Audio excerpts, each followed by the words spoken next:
Et si les grands conflits qui secouent le monde n'étaient pas juste une suite de hasards, mais en fait les pièces d'un immense puzzle géopolitique?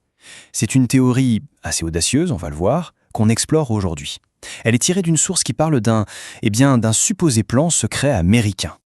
Alors, cette idée, elle est assez radicale. La source qu'on décortique aujourd'hui nous demande d'imaginer un truc. Et si les crises qu'on voit en Iran, en Turquie ou même en Algérie, eh bien si tout ça, ce n'était pas des événements séparés, mais plutôt des étapes bien précises d'un plan, un plan mûrement réfléchi. Et c'est là qu'on arrive au cœur du sujet, ce qu'on appelle le plan ITA. ITA. Alors selon cette source, de quoi s'agit-il? D'une stratégie américaine qui serait pensée pour s'étaler sur des décennies, oui, et avec 3 cibles bien précises, l'Iran, la Turquie et l'Algérie. D'où le nom ITA, bien sûr. Ok, mais la question c'est, comment est-ce qu'on met en place un plan aussi énorme?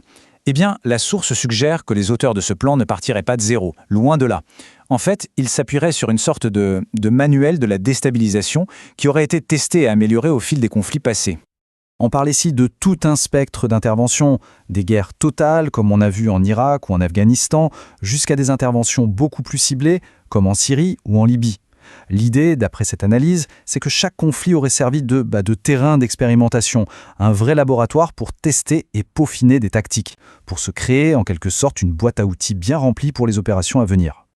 Alors concrètement, comment est-ce que cette boîte à outils serait utilisée? Eh bien pour chaque pays du plan ITA, la source décrit une stratégie vraiment sur mesure. Pour l'Iran par exemple, l'idée serait de jeter de l'huile sur le feu, d'exacerber les tensions internes. Pour la Turquie, ce serait plutôt de soutenir une opposition politique bien choisie. Et pour l'Algérie, là, ce serait une stratégie d'encerclement.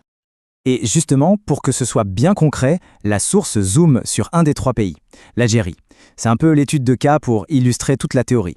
Et là, on a droit à une chronologie, chronologie spéculative, bien sûr, mais très détaillée. Étape par étape, elle décrit comment le pays pourrait être déstabilisé. Regardons ce que ça donne.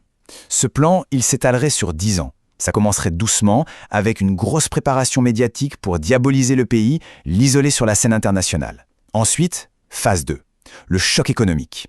On manipule les prix du pétrole, on gèle les avoirs. Le but, c'est de mettre l'économie à genoux. Et enfin, le coup de grâce, si on veut. La pression militaire aux frontières pour finir de fragmenter le pays.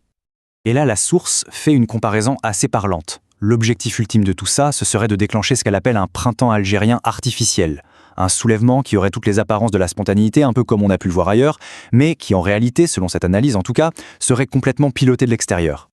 Bon, face à une menace pareille, on s'attendrait à quoi? Une réponse militaire, diplomatique, classique quoi. Mais c'est là que l'analyse, elle nous prend complètement à contre-pied. Elle change totalement de terrain de jeu.